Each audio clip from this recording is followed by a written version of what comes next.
माघ मकरगत रवि जब होई, तीरथ पतहि आव सब कोई। देव दनुज के नर नर श्रेणी, सादर मजहि सकल त्रिबेनी। अर्थात माघ में जब सूर्य मकर राशि में आते हैं, तब सभी लोग तीर्थराज प्रयाग को आते हैं। देवता, दैत्य, किन्नर और मनुष्य के समूह सब आदर पूर्वक त्रिवेणी में स्नान करते हैं। त्रिवेणी संगम यानी गंगा, यमुना और अदृश्य रूप से मां सरस्वती का संगम।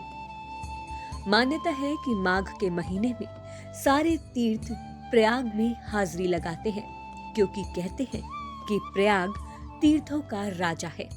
इस महीने में किए गए पुण्य कार्यों का फल कई जन्मों तक मिलता है।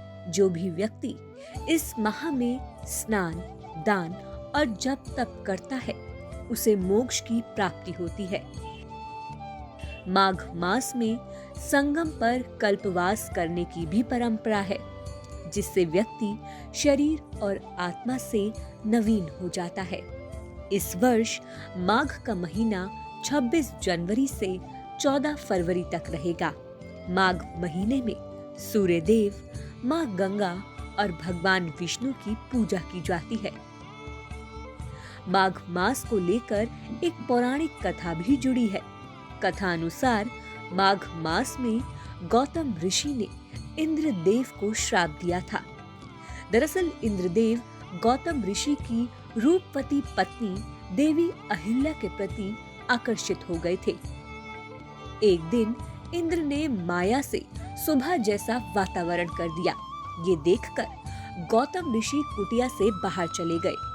उनके जाने के कुछ समय बाद इंद्र ने गौतम ऋषि का वेश बनाकर कुटिया में प्रवेश किया और देवी अहिल्या के साथ प्रेम क्रीड़ा करने लगे।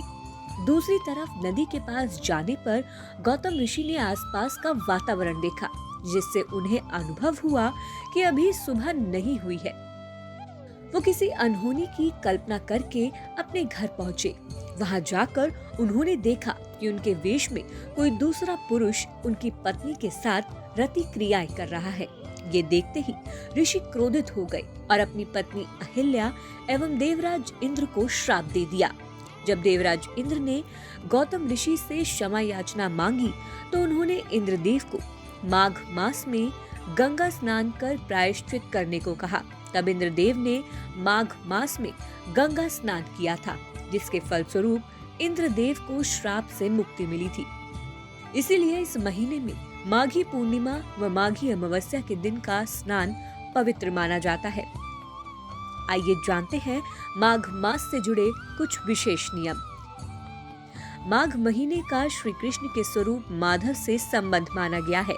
ऐसे में मान्यता है कि जो पूरे मास प्रतिदिन नीचे दिए गए मंत्र का जाप करता है, उसका जीवन सुख और समृद्धि से परिपूर्ण रहता है। उस व्यक्ति पर श्री कृष्ण की कृपा सदैव बनी रहती है। कहते हैं माघ के महीने में हल्का भोजन करना चाहिए। पूरे दिन में एक समय भोजन किया जाए तो आरोग्य की प्राप्ति होती है।